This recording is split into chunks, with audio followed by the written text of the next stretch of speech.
자, 오늘 어쨌든 국가직 시험을 치렀고, 하여튼 이제 주된 목표가 이제 6월 시험이죠. 6월 시험에는 꼭 좋은 성과를 가져오도록. 그래서 오늘 시험 본 거를 한번 검토를 한번 풀이 과정을 한번 하고, 그다음에 이제 3단계 문제를 그렇게 보도록 합시다. 네, 예, 예. 자. 오늘은 소방직도 같이 봐서 여러분한테 프린트로 소방직 문제도 같이 제공됐죠. 그래서 소방직은 상대적으로 이번 국가직에 비해서는 난이도가 조금 쉽고 짤막한 편이에요. 근데 국가직은 뒤쪽으로 가니까 지문이 점점 길어져요. 그래서 시간이 좀 부족했을 수도 있었겠다 하는 생각을 합니다. 자, 우리 국가직 오늘 본 거 우리 프린트는 나책형이에요.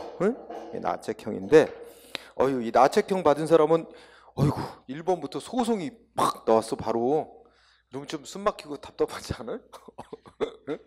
그래서 문제 순서가 그것도 시험에 영향을 줘. 앞에 이제 뭐 행정법의 앞쪽 부분, 예를 들어 뭐 통칭이가 일본에 있다. 그럼 통칭이 쉽잖아. 그러면 기분 좋게 출발하는데 앞부분에 딱 이렇게 나오면은 좀 부담감이 있죠. 자, 어쨌든 우리 국가직 나책형으로 한번 검토해 봅시다. 1번은 행정소송 대상에 대한 판례를 입장을 물어봤어요. 뭐 행정소송 대상 물으면은 기본적으로 이제 항고소송은 처분이냐 아니냐 묻는 거겠죠. 그래서 자, 지문 1번은 두 번째 줄 끝에 무슨 단어나 수도료 부과 징수, 그리고 그에 따라 수도료 납부하는 관계는 공법관계다. 이게 핵심이에요. 그래서 수도요금, 부가징수, 납부관계 또 모두 우리 공부할 때 했어. 저 공공하수도 이용하는 관계, 이거 다 뭐라? 공법관계다. 그래서 행정소송 대상이 됩니다. 자, 근데 이거는 이제 행정소송 대상이라고만 했지 더 세부적으로 들어가진 않아. 왜냐하면 수도료 부과하고 징수하는 건 공권력 행사니까 그는 처분성이 있어서, 그지? 네. 근데 이제 뭐 나는 이미 냈으니까 납부할 의무가 없다 확인해달라 이런 거는 이제 공법상의 의무 없음 확인해달라, 이거는 당사자 소송으로 해야 되고, 그러니까 이렇게 여러 가지가 겹쳐요. 그러니까 무슨 소송을 해야 된다까지는 안 내고 판례는 여기까지만 낸 거야. 그냥 공법관계다. 1번 동그라미. 2번 이거 공부했잖아. 키워드 입찰보증금 국고기속조치. 그러면 앞에 과거 예산회계법에 따라서 국가하고 무슨 공사계약 맺는다. 이거 자체가 뭐라고? 사법상 계약. 사법상 계약을 맺으면서 입찰 신청하는 자들에게 보증금 받아놨다가 낙찰자 떨어진 자들한테는 보증금 다 돌려주고 낙찰자한테는 보증금을 이제 갖고 있다가 그 공사 낙찰자가 계약대로 공사계약 제대로 안 하면 어떻게 해? 그 보증금을 국가가 가져버린다. 손해배상 성격으로, 그죠? 그러니까 이게 그 애초에 이 보증금 얘기 전에 뭐라고? 예산회계법에 따라 국가하고 무슨 계약 맺는 거, 이거 자체가 사법상 계약을 맺는 것이고 사법상 계약으로 정한 의무 이행을 확보하기 위한 조치로 보기 때문에 이건 사법상의 행위다. 이건 공권력 행사가 아니란 말이야. 그죠? 그래서 입찰보증금 국고기속조치 이 단어 딱 외우고 이거 사법관계 딱 이렇게 못 박아 놓으란 말이에요. 그런데 두째 줄여 보니까 공권력 행사하는 거다 아니란 말이에요. 그죠? 민사소송으로 다툴 대상이죠. 정답은 2번이었습니다. 네, 3번도 우리가 이제 연습했던 거지. 두째 줄에 보면 뭐야? 뭐 재건축 조합이 나오고 재건축 조합이 뭐 있어요? 관리처분 계획 안이라는 걸 짰고 지네들 조합원 총회에서 결의를 했는데 아직 행정청에 인가 신청 들어와서 인가는 아직 안 받은 단계. 그래서 총회 결의가 잘못됐다. 총회 결의를 소송으로 다툰데 소송 대상은 총회 결의. 그러면 뭐야? 이거는 당사자 소송으로. 근데 이거하고 겸해서 지금 어떻게 된다 했어요? 여기서 지금 총회 그러니까 이게 조합이 관리처분 계획 안을 작성했고, 그치? 조합이 안을 작성했고 이거를 총회 결의를 거쳤고, 그지? 여기까지만 나온 단계에서는 어떻게 돼? 이 총회 결의에 하자가 있다. 이 조합원인 중에 누군가가 총회 결의에 하자가 있다 하면서 소송으로 다투려고 그런다. 그러면 총회 결의를 대상으로 당사소송. 이게 이제 지금 이 얘기야. 응? 근데 이 단계를 이미 지나서 이제 어떻게 했어? 행정청에다가 이 관리처분 계획안을 청의 뭘 받아? 신청을 해가지고 승인, 즉 인가를 받는단 말이야. 응? 인가 받고 이거 이제 고시를 하면 고시가 되면 어떻게 돼? 이제 저 관리처분 계획안이라는 꼬리표가 떨어지고 이제 관리처분 계획이 된다. 그래서 관리처분 계획이 되면 이제 이거는 뭐가 돼? 조합이 행한 독자적인 처분이 된다. 이건 조합이 행한 독자적인 처분에 해당된다. 이렇게 되면 어떻게 될까? 여기까지 왔는데 조합원 중에 누군가가 야, 총회 결의에 문제 있었다고, 하자 있었다고 주장해. 이제는 총회 결의를 갖고 소송하면 안 돼. 여기까지 와버리면 이제 이거는 최종 이 관리처분 계획이라는 이 최종 처분이 되기 위한 절차에 불과했다. 과정에.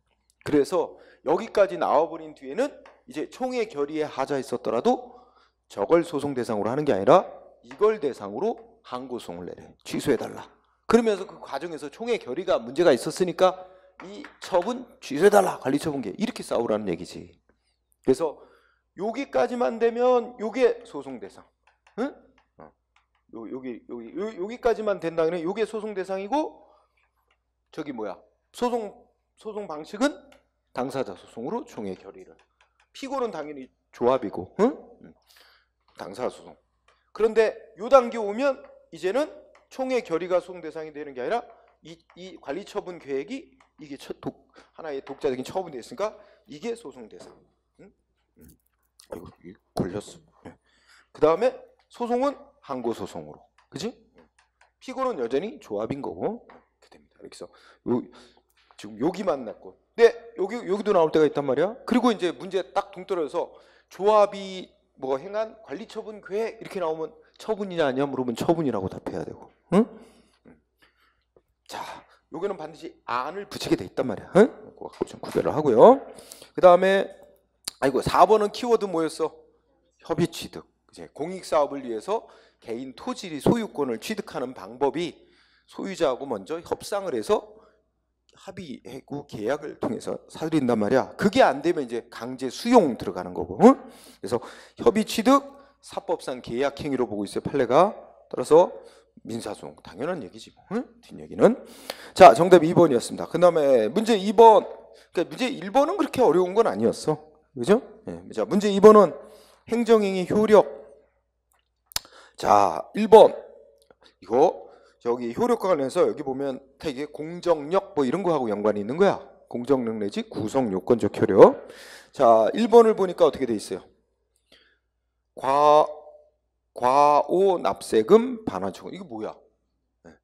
그러니까 뭐 과는 초과해서 너무 많이 세금을 냈다든지, 응?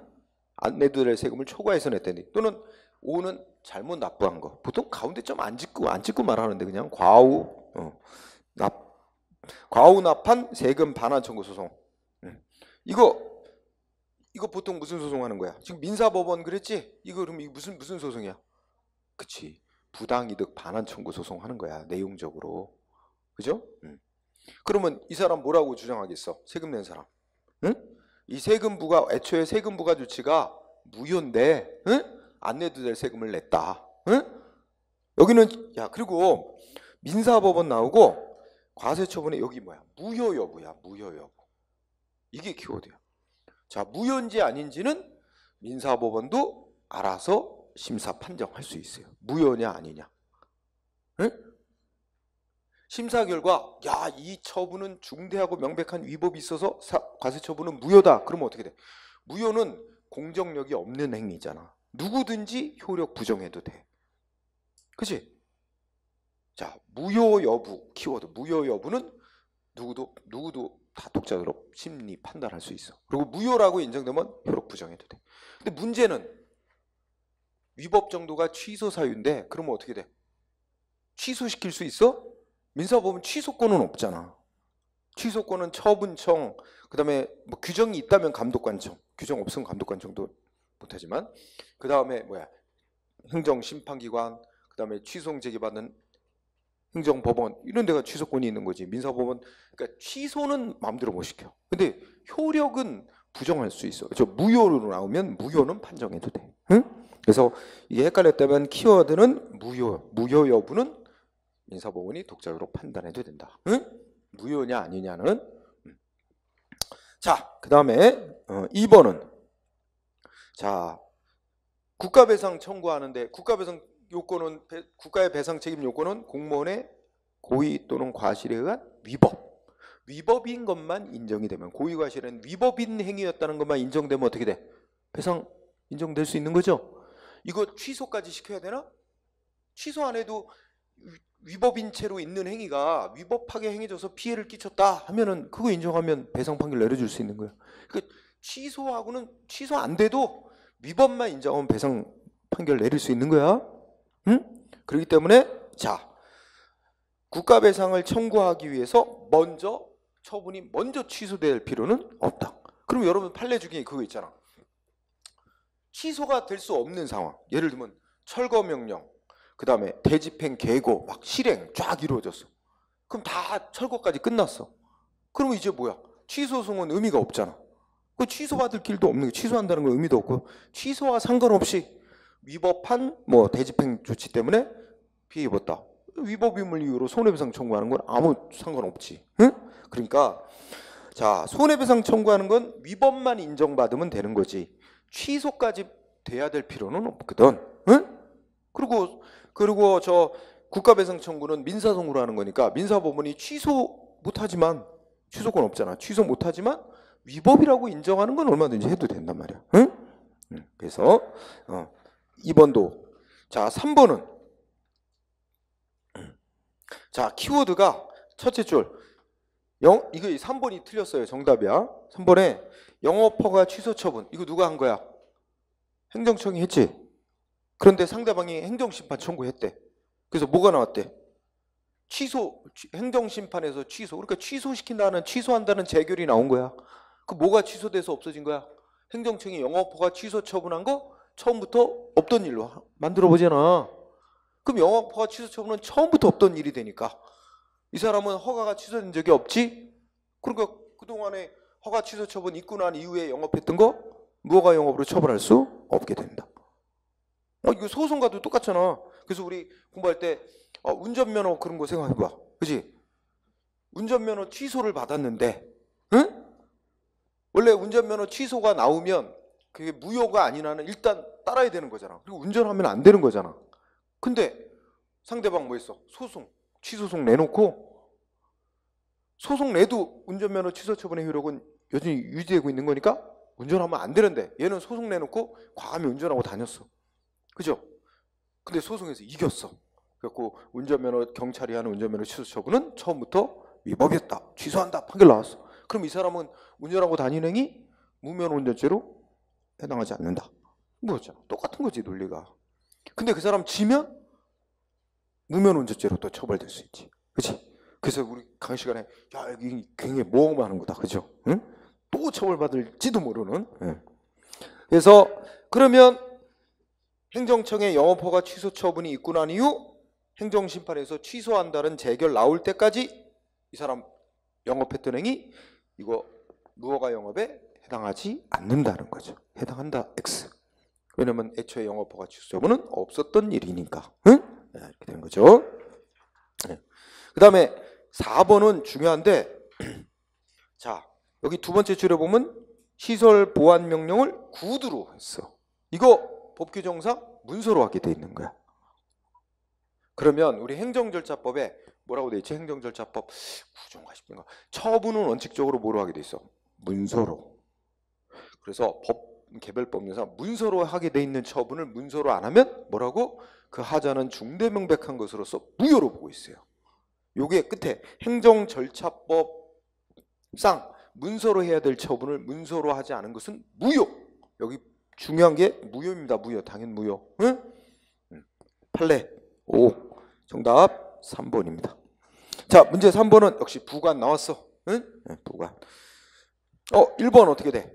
여기서는 부관이 점용기관이지. 응, 점용기관. 근데 이거 앞에 도로점용허가는 뭐야? 허가야, 특허야, 인가야, 뭐야? 특허. 점용자 붙으면 특허라 그래. 도로점용허가, 하천점용허가, 특허. 재량행위니까 부관 붙일 수 있어. 그래. 도로점용허가 특허 내주면서 행정청이 점용기간을 붙였어. 이 점용기간이 부관의 종류로 따지면 기한이야. 응? 점용기간 붙여놨어. 근데 이 점용기관은 주된 행정행위인 도로점용허가를 함에서 중요하고도 본질적인 거다. 그러면 이 부관이 위법이 있다면 주된 행위까지 위법이 된다. 응? 이게 중요하고 본질적인 게 아니라면 부관만 위법이 돼서 무효되거나 뭐 취소되고 끝나는 건데 중요한 거라면 주된 행위까지 영향을 준다면 논리죠. 그래서 판례. 이건 뭐 익숙한 판례고 2번은 그렇지. 키워드가 기속행위. 자, 정리하면 반대로 재량행위는 법에 근거 없어도 행정청이 알아서 부관을 붙일 수 있다. 다만 붙이더라도 한계는 지키고 붙여야 되지. 기속행위는 법이 정한 그대로만 하게 되는 거지 행정청의 의사로 마음대로 막 조건 이런 거 못 붙여. 그래서 기속행위, 법에 특별한 근거가 없는 한 부관은 붙일 수 없는 거고 가사, 가령 옛날 용어지. 응? 옛날 판례 문구 그대로야. 가령 행정청이 법에 근거도 없이 지 멋대로 부관을 붙여놨더라도 그거는 무효다라는 게 판결입니다. 3번은 이거 그 기출문제도 나왔고 우리 공부 시간에 됐죠. 자, 행정 처분하면서 부담을 붙였대. 이거 공부했었지? 응? 이거 내래 칠판에 이렇게 그랬지. 자, 처분하면서 부담을 붙였는데 뭔가를 기부해라. 응? 그치? 이거 부담을 붙였어요. 근데 상대방이 어떻게 했어? 이행을 했어요. 기부하라는 거. 그래서 어떻게 했어? 응? 기부 계약을 맺고 기부를 했어요. 응? 이게 사법상 계약 맺은 거야. 응? 사법상의 법률행위를 한 거지. 기부 계약 맺은 게 사법상의 법률행위 했다 그래. 그런데 기부 계약을 맺었는데 나중에 어떻게 된다? 뒤늦게 이 기부해라 뭔가를 기부해라 하는 이 부담이 이게 무효라면 응? 무효였다면 그러면 이것도 곧바로 무효가 되는 거냐? 곧바로 이게 무효가 되는 거냐? 그거는 아니다. 자, 가장 기본적인 논리. 이 부담 붙인 거하고 그 부담으로 붙여놓은 거를 상대방이 이행하는 행위하고 별개다. 따라서 이거의 효력은 각각 별개로 따져야 된다. 응? 그래서 이게 무효가 됐다고 이게 당연히 바로 무효되는 건 아니다. 다만 이것 때문에 이런 계약을 맺은 이유가 된 거죠. 그러니까 상대방은 이 기부 계약을 민사소송으로 싸우면서 그 과정에서 이제 부담이 이게 문제가 있었다. 어? 이거 문제가 있었기 때문에 이런 계약을 맺 이렇게 주장을 해야 되는 거지. 이게 무효이기 때문에 이게 당연히 무효다. 이렇게는 성립이 안 된다는 거야. 그래서 즉 3번 이 부담인 부관 무효라고 해도 그 부담을 이행하느라고 상대방이 뭐 기부 계약을 했다든지 매매 계약을 했다든지 하는 것 자체가 당연히 곧바로 위법이 되는 건 아니다. 응? 그래서 여기 당연히 무효가 된다. 이 부분이 X예요. 된다가 아니고 당연히 무효로 되는 것은 아니다. 응? 3번.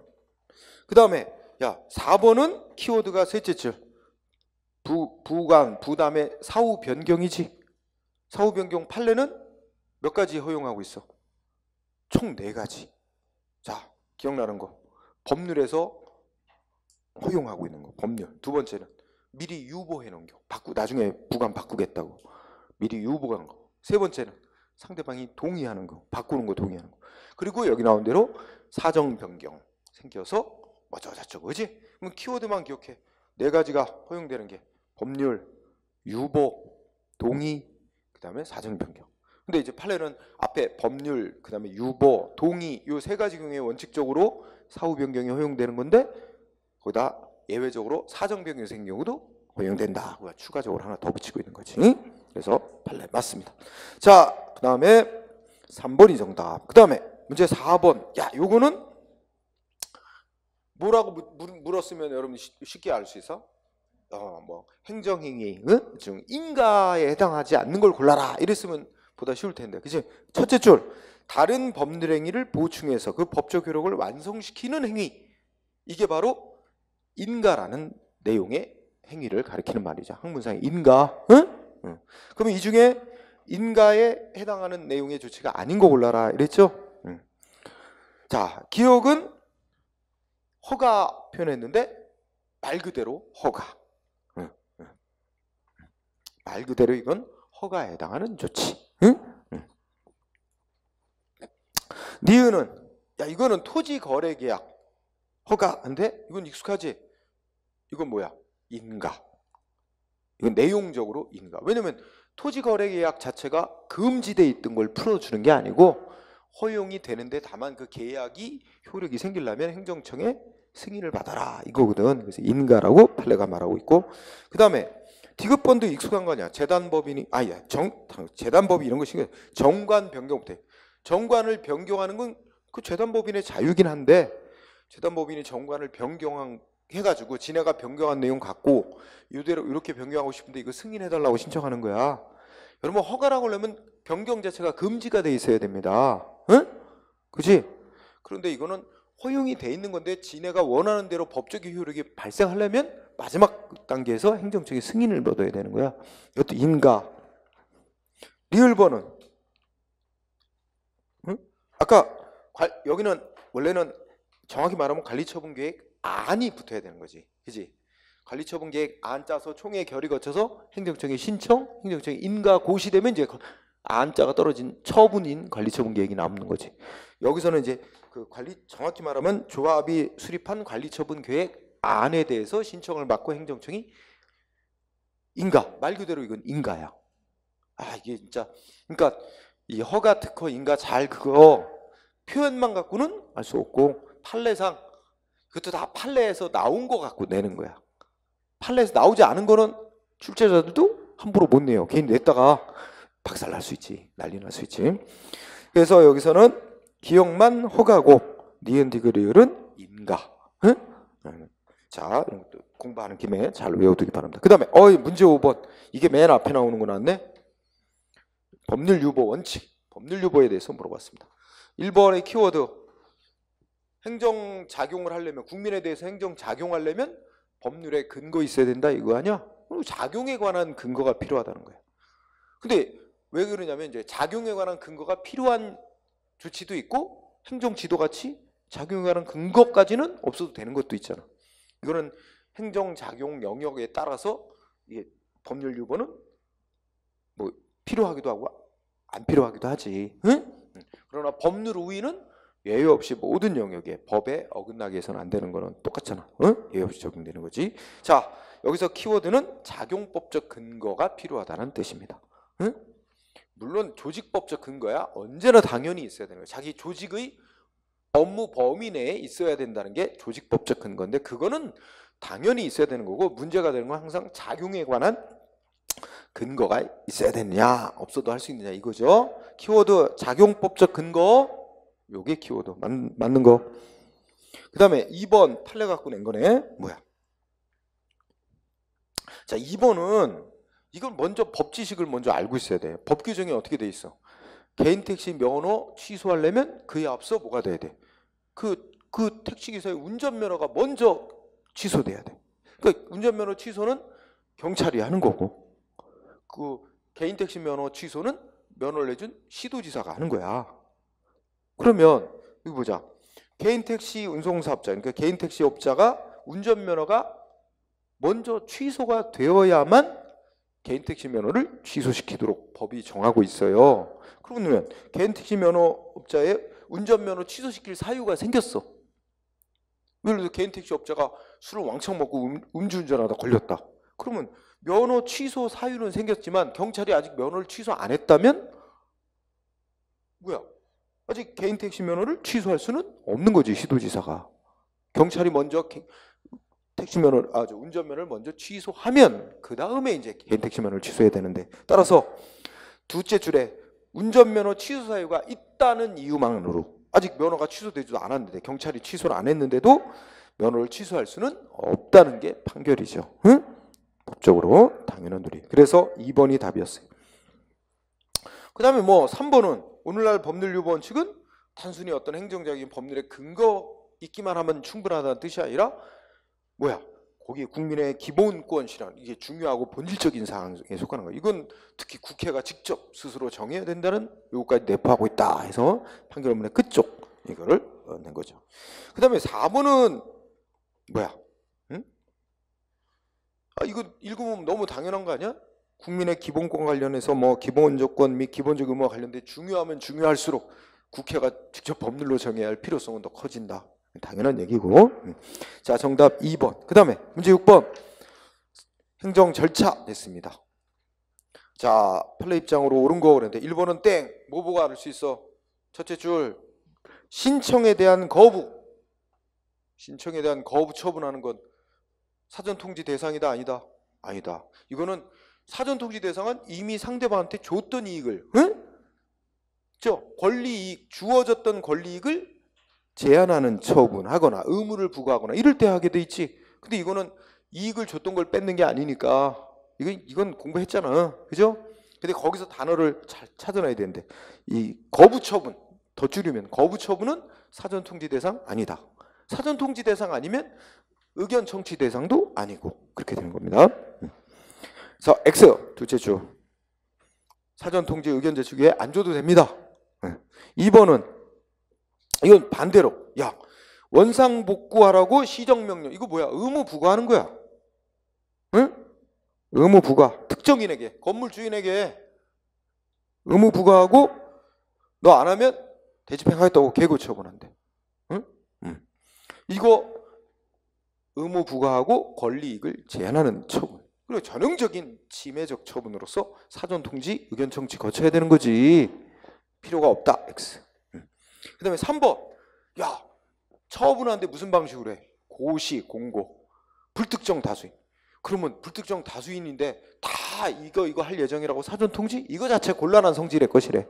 성질상 이게 사전 통지나 의견 청취가 현재 곤란한 그런 처분이라는 거야. 따라서 이거는 안 거쳐도 된대. 응? 그래서 X 주어야 한다. X. 4번. 첫째 끝에 지위 승계 신고. 이거는 처분이다.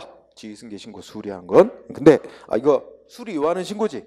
근데 이때 행정청이 수리해 주면 어떤 효과가 있어?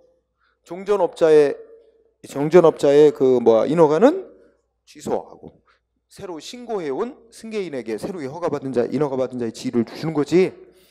이중적인 효과가 있죠. 그러면 종전의 업자는 수리 처분으로 인해 불이익받게 될 입장에 놓이는 자니까 그 자에게도 사전 통지하고 의견 청취 거치고 해야 된다.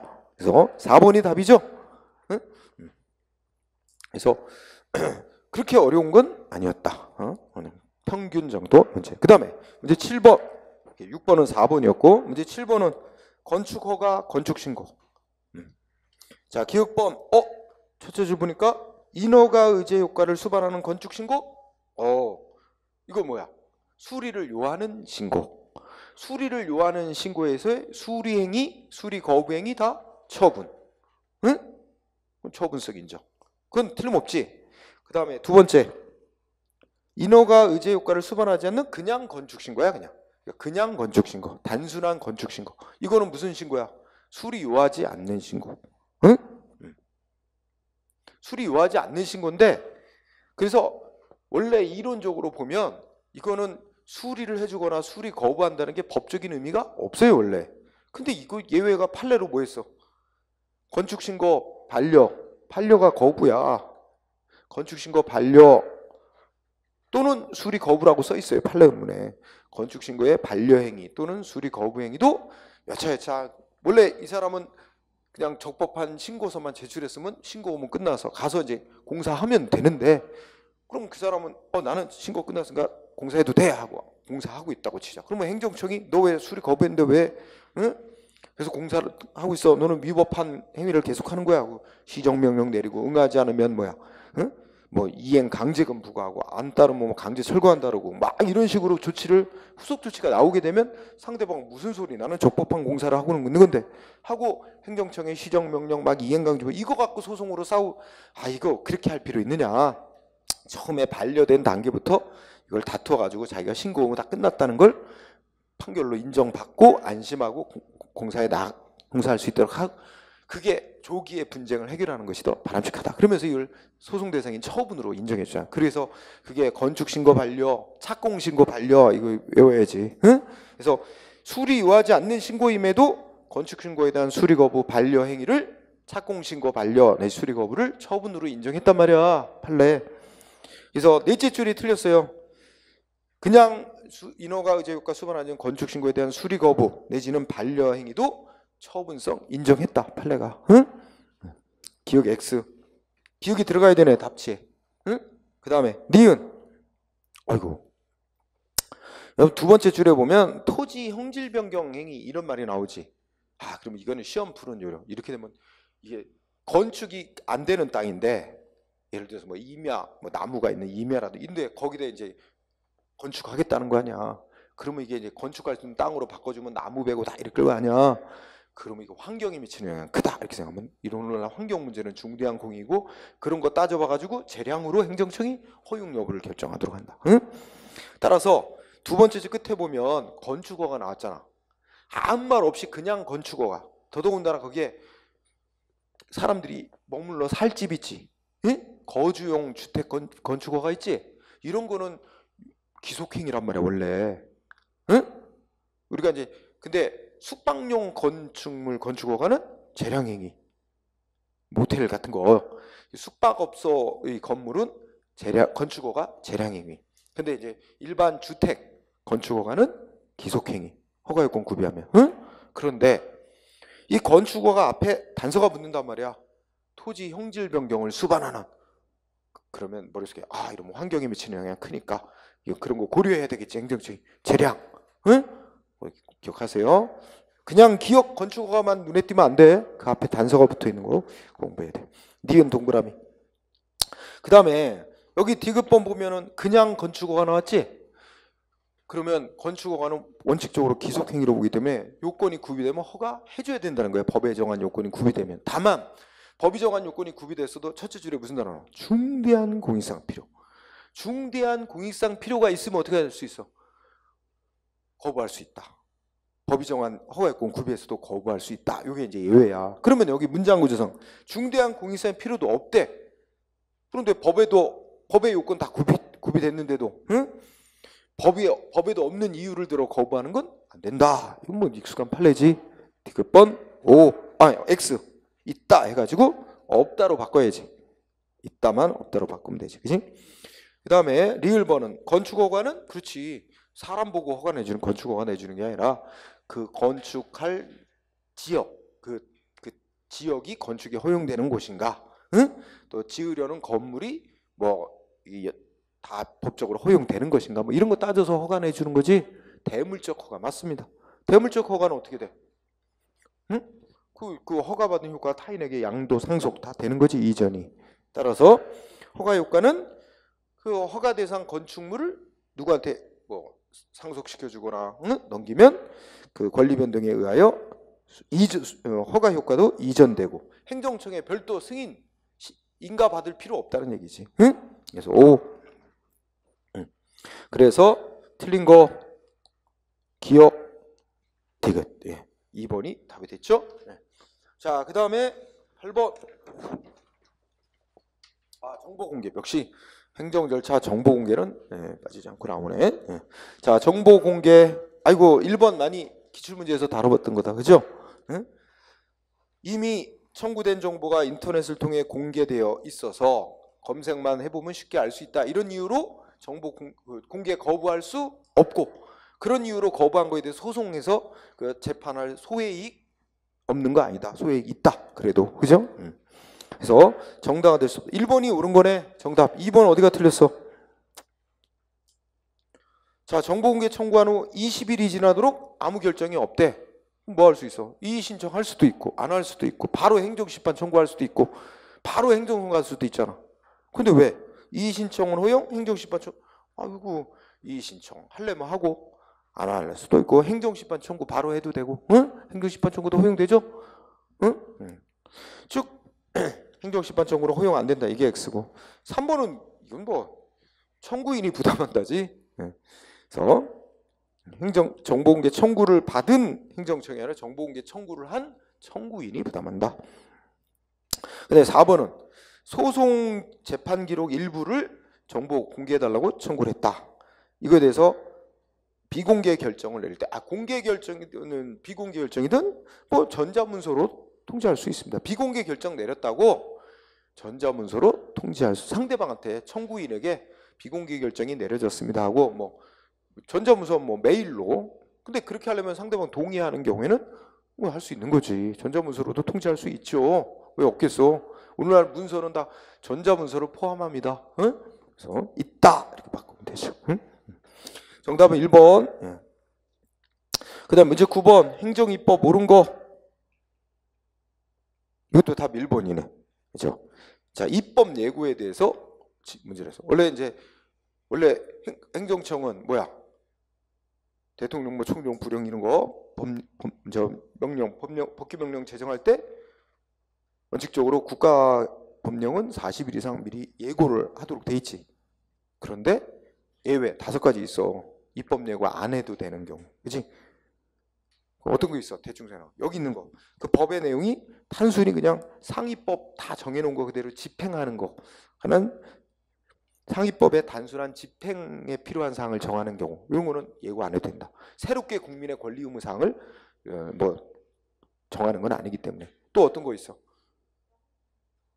뭐 단순히 그냥 당해 있던 걸 해당으로 바꾼다든지 그냥 그런 거, 뭐 그런 그 글자 바꾸는 거, 아니면 또 그 법의 내용이 국민 뭐 일상생활과 별로 관련이 없는 법이거나 뭐 이럴 때, 그지? 그런 거.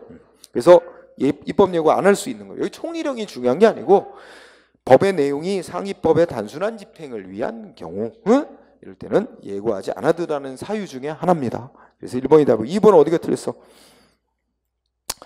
동그라미 2번에 결국 셋째 줄이 문제지. 형벌에 대한 위임, 이 처벌 규정 위임도 예외적으로 허용하잖아. 그래서 어떤 조건하에 어떤 행위라면 죄가 되는지를 법률에서 명확히 정하고, 그죠? 그 죄를 지으면 어떤 벌을 받고 그 벌의 종류, 그 다음에 벌의 최고 상한과 폭은 얼마까지인지를 법률에서 구체적으로 정한 후에 나머지 세부 요건은 이제 위임해도 된다. 그래서 형벌 조항도 위임이 허용되잖아. 여기 긴급한 경우, 이런 보충적인 경우. 그래서 이런 규정하면 어떻게 돼? 결론은 어떻게 돼? 상한과 폭을 명확히 규정한다는 전제하에 위임, 입법 허용된다. 이렇게 돼야지지. 행정입법. 3번은 첫째 끝에 내신 성적 산정 기준에 관한 시행 지침. 이게 성격상 뭐겠어요? 행정 규칙이지. 행정 조직 내부에서의 업무 처리 기준 정한 거 아니야. 행정 규칙. 근데 이 행정 규칙인데 이거 뭐 처분이냐 아니냐 물어본단 말이야. 처분 아니다. 처분이라고 하려면 어떻게 돼야 돼? 이 어떤 행정 조치에 의해서 그 국민의, 여기 상대방 국민은 이제 학생들이겠지. 학생들의 권리의무에 직접 뭔가 권리의무에 변동하는 시키는 효과를 가져와야 돼. 근데 이거는 직접적인 건 하급기관에 이제 업무 처리 지침 내린 거고, 이 업무 처리 이제 맨 처음에 교육부 장관이 지침령에서 내리고, 그 다음에 교육감들에게 내리고, 교육감이 다시 학교에 내리고, 학교에서 또 교장 선생님이 또 그 선생님들한테 또 내리고, 그래서 선생님들이 이에 따라 업무 처리를 함으로써 몇 단계를 거쳐서 비로소 학생들에게 권리의무에 이제 어떤 법적 이게 영향을 미쳐. 근데 그거는 그 직접적으로 발생시키는 효과가 아니라 간접적으로 발생하는 효과일 수는 있어. 근데 처분이라면 이 행위에 의해서 직접 학생들의 권리 의무에 직접 변동을 가져와야 되는데 그런 건 아니기 때문에 처분 아니다 그랬어. 그래서 여기 미끼를 썼네. 뭐야? 각 고등학교는 이에 따라 내신 성적을 산정. 그건 맞는 거야. 아니 행정 규칙 만들어지면 하급기관 어떻게 해야 돼? 따라야지. 안 그래요? 하급기관 내부적 구성력이 있으니까 따라야지. 그렇지만 이거의 목표는 이제 학생들에게 직접 이 지침 만든 것만 갖고는 아직 직접 권리 의무에 직접 변동을 가져오는 건 없어서 처분이라고 할 수는 없다. 그런 얘기입니다. 응? 그래서 3번 X. 4번은 에이 이거는 뭐 이거 답쓴 사람은 없죠? 4번에 소관부처 장 X. 그죠? 해당 법령의 소관부처 장이 아니고 행안부 장관이지. 뭐 쉬운 거고. 9번에 1번이 답. 근데 의외로 틀린 사람도 있을 것 같아. 응? 4번 답하지는 않았지만. 자, 1번 있고 10번은 행정강제. 옳은 거 고르시오. 행정강제. 아, 이거는 이게 판례인데, 자 읽어보자. 대집행 방법으로 철거할 수 있대 건물. 응? 철거 뭐 이행 확보할 수 있대.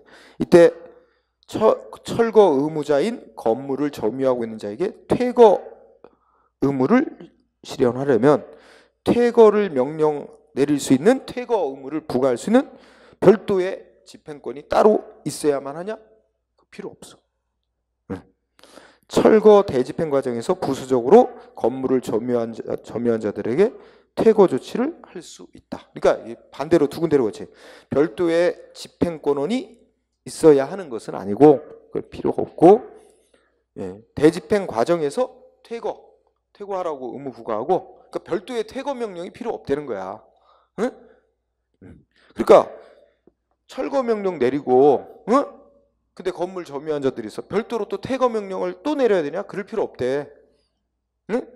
철거 명령 속에 뭣도 들어있대. 그 건물 점거하고 안 나가는 사람들에 대해서 퇴거 명령도 포함되어 있는 거고, 안 나가면 이제 그거는 대집행으로 끌어낼 수는 없겠지. 그건 직접 강제로 방법을 써야 되는데, 어쨌든 퇴거 명령을 내리기 위해서 별도의 또 법적 근거가 따로 있을 필요는 없고, 철거 명령 속에 퇴거 의무도 같이 들어있는 거로 본다는 뜻입니다. 응? 그렇게 생각하세요. 그래서 1번 X. 2번은 즉시강제 나왔는데, 즉시강제는 뭐가 필요 없는 거야? 급박한 상황에서 의무 부과 없이 하는 거잖아. 그런데 첫째 끝에 뭐가 나왔어? 선행, 구체적인 의무 불이행. 그럼 먼저 의무를 부과하고 불이행할 때 하는 거, 이건 즉시강제가 아니에요. 그럼 여기에 맞는 건 즉시강제? 다른 거는 뒤에 거는 다 맞아. 목전의 급박한, 이건 맞는데 첫째 줄에 법령 또는 행정처분에는 선행, 앞선 구체적 의무 불이행으로 해. 이게 X야. 그 부분이. 급박한 상황에서 사전에 의무 부과 없이, 그러니까 의무 불이행이 없는 거야. 의무가 부과되지 않으니까. 그래서 뭐만 키워드로 잡으면 돼. 즉시강제는 사전 의무 불이행이라는 게 전제가 안 되는 거다. 그래서 X. 그거 때문에. 그 다음에 3번은 키워드. 두 번째, 대집행 비용 행정 대집행법에 따라 강제징수할 수 있게 돼 있대. 그럼 우리 법에서 법원의 힘, 민사소송으로 법원의 힘 안 빌리고 행정청이 어떻게 하래? 직접 세금 강제징수하듯이 그렇게 스스로 해결하도록 규정해놨으면 그 방법만 쓰라는 거다. 그 방법 말고 민사소송으로 청구하는 거 안 된다. 그죠? 니네가 해결해. 법이 허용하고 있는 거예요. 따라서 3번이 정답. 4번은 일단 첫째 주어 이행강제금하고 셋째 줄에 직접 강제에 해당한다고, 이게 맞는 거야? 이행강제금은 별도의 수단 방법인데 그것만 봐도 틀렸고, 이행강제금과 직접강제는 별개야. 근데 어쨌든 어디도 틀렸어. 응? 자, 이렇게 돼서 이행강제금은 심리적 압박을 통하여 간접적으로 의무의 이행을 확보하는 수단인 행정벌과 달리, 그러면 행정벌도 심리적 압박을 통해서 간접적으로 의무이행 확보. 맞아요. 그런데 이행강제금은 그래 안 그래? 이행강제금도 마찬가지야. 이행강제금도 어때? 너 의무 이행 안 하면 너 돈 부과할 거야? 이행강제금 부과할 거야? 심리적으로 압박을 주는 겁니다. 응?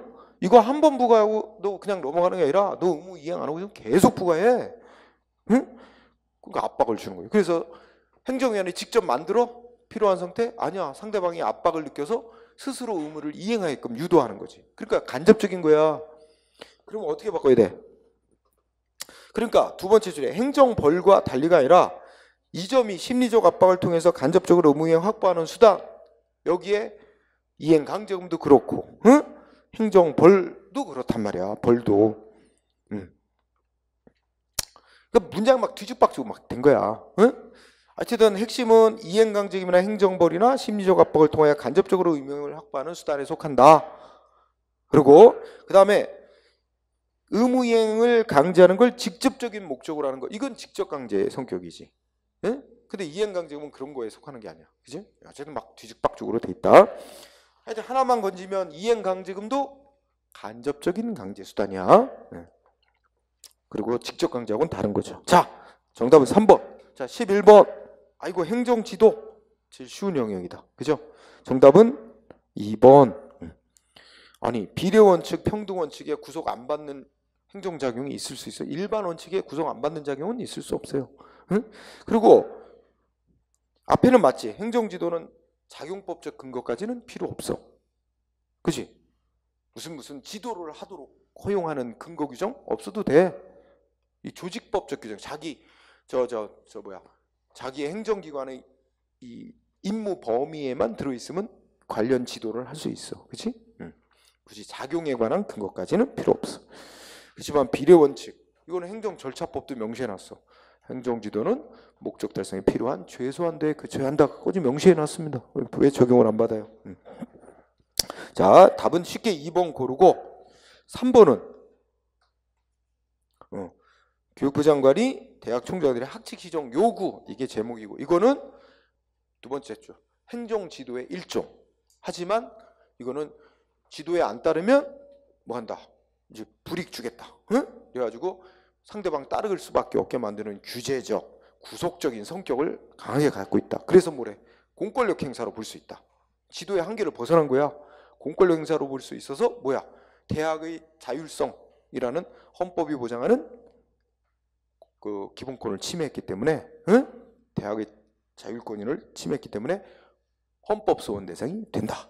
이래가지고 그래서 첫째 줄 행정지도 공권력 행사, 응? 헌법 소원 대상 인정.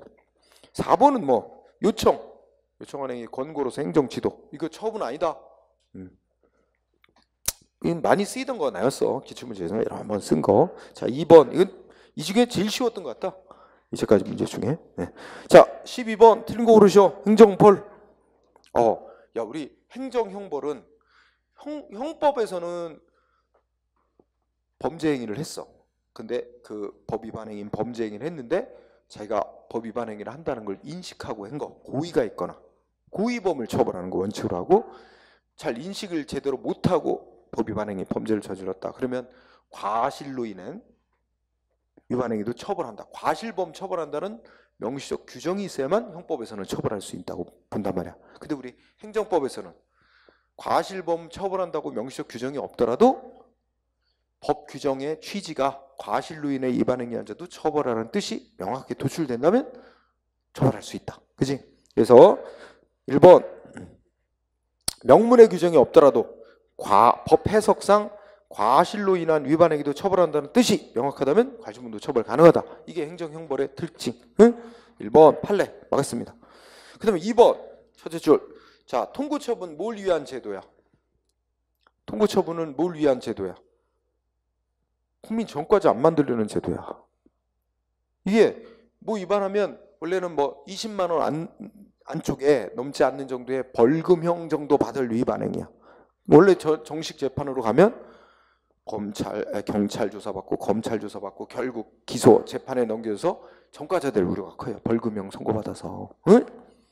그런 걸 국민 전과자 되는 거 좀 양산되는 걸 막기 위해서 그런 벌금형 20만 원 이하의 벌금형 받을 정도 위반 행위자에게 위반자를 적발한 행정기관이 너 돈 얼마 내고 끝내자.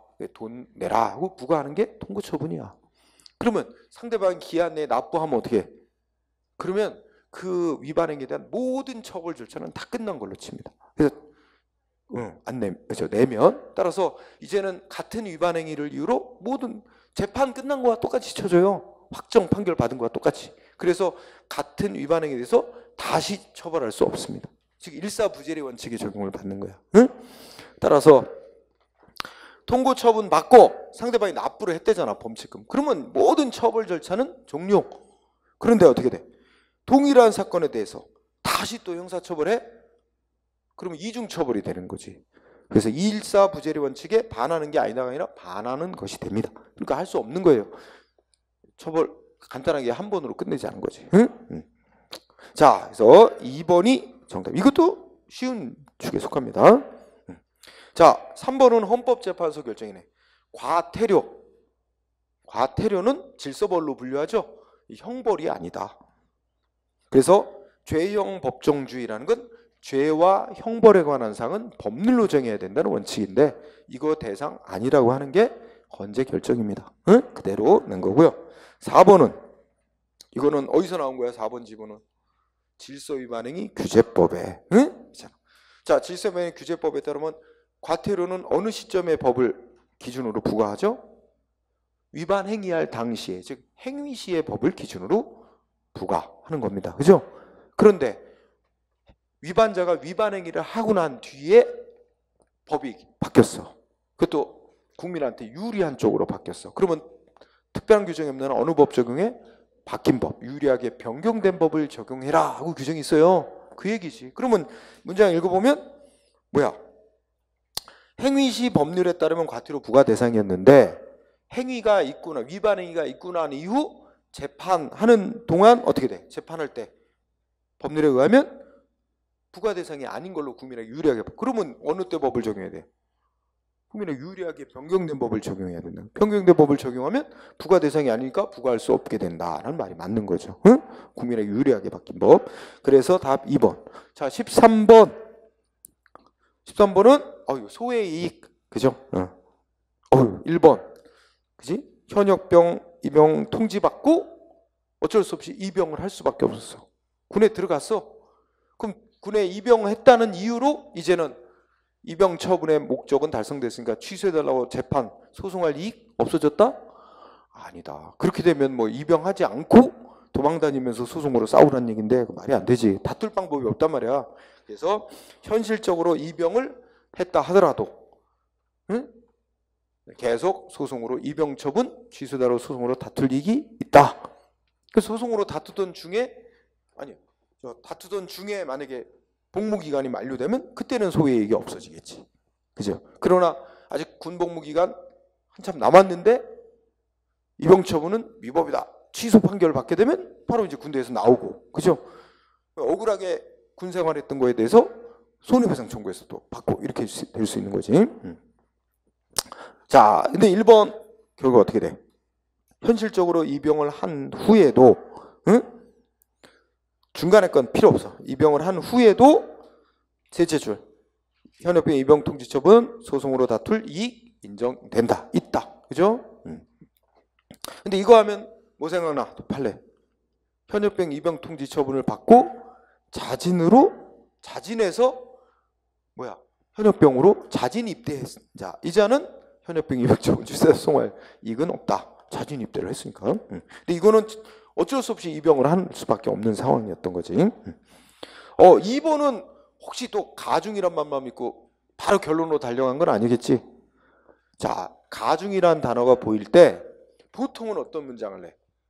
뭐 영업정지 기간 지났더라도 가중 처분 받게끔 될 우려가 있으면 이미 지난 영업정지 처분도 소송으로 다툴 이익이 있다. 이렇게 되잖아. 근데 여기는 잘 읽어봐. 가중, 뭔가 또 이미 한번 위반한 거가 됐는데 다음번에 위반하면 또 이제 전과가 있어가지고 더 무거운 제재를 받도록 규정이 법령에 돼 있대. 그렇더라도 핵심 단어가 셋째 줄. 실제로 가중된 제재를 받을 우려가 없어졌어요. 이게 아주 핵심 단어지. 실제로 가중된 제재를 받을 우려가 없어졌으면 그러면 이미 지난 영업정지, 업무정지 처분 이거 소송으로 다툴 필요는 없어졌다. 응? 가중된 제재를 받을 우려가 있을 때는 이미 지난 영업정지 처분도 소송으로 다툴 이익이 있고 실제로 가중된 제재를 받을 우려가 없어졌다면 이익이 없다. 소외이익이. 응? 요거 구분해서 공부하세요. 자, 그 다음에 3번. 자, 키워드는 공장 등록 취소. 응? 처분이 내려진 거죠. 공장 등록 취소 처분.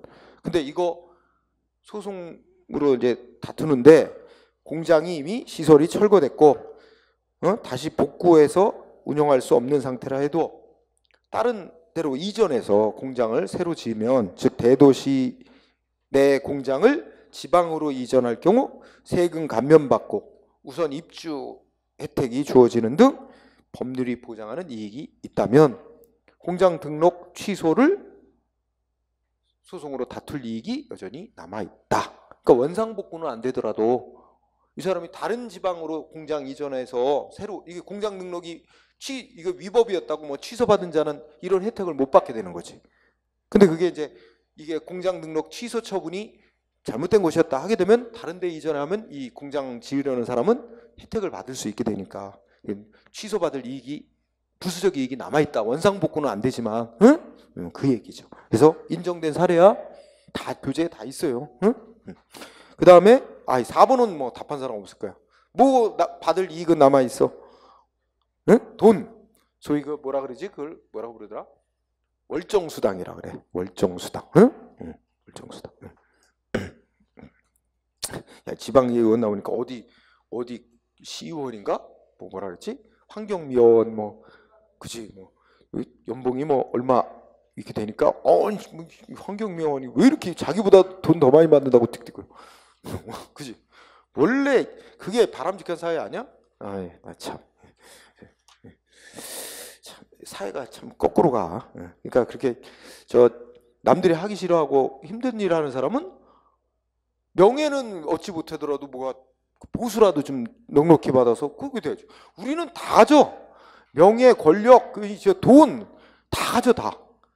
이게 나눠 가져야 돼요. 명예는 또 명예를 갖는 사람은 금전은 좀 없더라도 그걸로 존중받고 뭐 이런 식으로 좀 권력이 나눠져야 되거든. 소위 그 사회적 그 권위, 부가. 근데 이거는 도대체 다 몰리니까 바람직한 사회가 아니지. 자, 어쨌든 답은 1번이었어. 자, 14번까지 하고 잠깐 쉴까요? 자, 실효성 확보수단. 왜 이렇게 행정 강제가 왜 이렇게 많이 나왔지? 10번 행정 강제, 12번 행정벌, 14번도 실효성 확보수단. 세 문제 나왔네? 그 앞에도 있었나? 아직까지는 세 문제 나왔구나. 야, 실효성 확보수단을 많이 냈네. 자, 옳은 것만을 모두 고르면 기억번. 아이고, 하자 승계. 어떻게 돼? 우리 공부할 때 맨 처음에 과세 처분. 자, 상대방 납부를 안 한다. 그러면 독촉. 그 다음에 압류, 매각, 청산. 그치? 이렇게 돼. 그러면 여기서 여기까지를 뭐라고 불러요? 압류부터 청산 여기까지를 체납 처분. 그래서 여기서부터 요만큼이 뭐야? 이게 강제징수 절차. 응? 그지? 그래서 강제징수 절차는 독촉과 체납 처분으로 이루어져 있다. 이렇게도 얘기하잖아. 응? 그런데 자, 여기가 과세 처분이 선행 처분. 이게 무효면 선행 처분이 무효면 무조건 앞 뒤에 행위하고 어떤 관계이든 안 따져. 앞에 행위가 무효면, 이게 무효면 당연히 여기에 승계. 응? 이 강제징수 절차도 다 무효. 승계돼서 다 무효로 만들어. 근데 아무 말이 없으면 이게 취소 사유라는 얘기고, 취소 사유면 어떻게 돼? 이거는 여기에 승계 안 된다. 응? 승계 무효면 승계되고. 자, 그러면 여기는 친절하게 써줬어. 과세 처분의 취소 사유래. 그러면 결론이 뭐로 와야 돼? 승계되지 않는다. 즉 이거 어떤 논리고 보면 이쪽에 앞쪽에 거는 의무를 부과하는 처분이고, 이거는 의무를 강제로 이행 확보하는 조치고, 의무를 부과하는 처분과 의무를 부과하는 조치와 의무 이행을 강제하는 조치는 서로 별개. 따라서 법적으로 별도의 근거가 따로따로 있어야 된다고 얘기를 하잖아. 그래서 서로 별개의 효과를 목적하라는 처분 사유로 보는 거야. 응? 자, 기억번 X 들어가면 답이 아니겠대. 1번, 4번이 답이 아니겠다. 그 다음에 니은은 뭘 물어보고 있어? 가산세를 묻고 있어. 가산세 뭐야? 응? 자, 셋째 줄 신고, 납세 등의 의무 위반. 이거 키워드야. 뭐야 불성실하게 소득 막 응? 한 달에 1억 벌면서 한 달에 100만 원 번다고 축소 신고한다든지, 응? 그치? 응. 이번에 그 저 뭐야 저 뭐 YG 그 뭐야 버닝썬 이거 다 가산세 부과 대상이야. 이제 세무조사해서 다 축소 신고했잖아. 그거 다 이제 원래 세금 다시 그 제대로 부과하고 가산세까지 부과한단 말이야. 응? 자, 가산세. 우리 공부할 때 가산세, 가산금 그거 구별했어야지. 그지? 자, 어쨌든 신고 납세 의무 위반자 맞습니다. 여기에 대해서 부과하는 거죠. 자, 넷째 줄 뭐는 안 따져. 고의과실은 고려 안 합니다. 위반 사실만 있으면 가산세 부과할 수 있는 거야. 고의과실은 고려 안 한다. 다만 뭐야? 그 이제 정당한 사유가 있을 때는 가산세 부과할 수 없다. 그죠? 이렇게는 하는데 여기서 법령의 부지가 뭐야? 알지 못했다는 거. 법령이 그렇게 되어 있는 걸 잘 몰랐어요.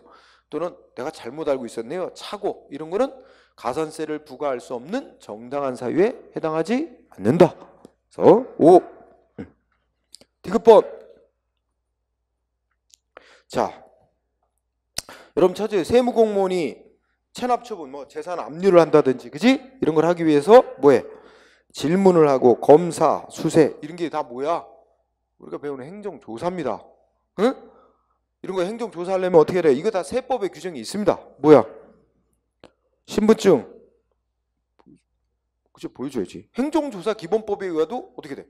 조사하는 공무원은 자기 권한을 나타내는 증표를 휴대하고 제시해야 된다. 그래야 상대방이 저항할 수 없는 겁니다. 저항하면 공무집행 방해죄가 돼요. 이거 안 보여주면 저항해도 공무집행 방해죄 아니에요. 응? 그래서 당연한 얘기고 디귿번. 디귿 너무 당연한 얘기라서 디귿이 들어가면 뭐야? 안 들어간 건 답이 아니겠다. 리을은 가산금. 자, 가산금은 뭐냐면 예를 들어서 뭐냐면 과태료 세금이나 마찬가지. 과태료 언제까지 납부해라. 납부기한 지나도록 내가 깜빡이고 안 냈어. 그러면 첫 달 3% 가산금 붙어요. 이게 연체이자 지연이자 붙이는 거예요. 근데 법으로 딱 어떻게 했어? 가산금 정해져. 납부기한 지나도록 납부를 안 하면 가산금이 붙여진다. 법으로 정해놨어. 또 얼마 붙여진지도 다 정해놨어. 구체적인 액수가 아니라 원래 부과 금액의 몇 프로, 세금 3%, 과태료도 3% 첫 달에 딱 둘째 달부터 1.2%씩 붙이도록 딱. 그러니까 이거는 행정청이 비로소 너한테 부과하겠다 이렇게 결정을 해야 이게 부과되는 게 아니라 딱 지나면 법에 의해 첫 달부터 가산금 붙이게 돼 있단 말이야. 그리고 액수도 다 법령에서 정해지는 거. 따라서 야 그럼 거꾸로 생각해. 상대방 국민이 가산금 부과한다 하고 여기 끝에 가산금 납부하라고 고지했대요. 행정청이. 이거 상대방이 소송으로 싸워서 행정청이 고지한 행위 위법이다 취소한다고 해서 이 사람 가산금 내야 될 의무가 없어져? 그럼 법에 의해서 확정되는 의무야. 결국 물어보는 건 뭐야? 가산금 고지 행위. 행정청이 가산금 납부하라고 고지한 행위가 소송 대상이 되는 처분이냐 아니냐? 아니다. 책에 다 있어. 그래서 그러면 기억법만 틀렸어. 4번이 답입니다. 자, 그러면 조금 쉬었다가 봅시다.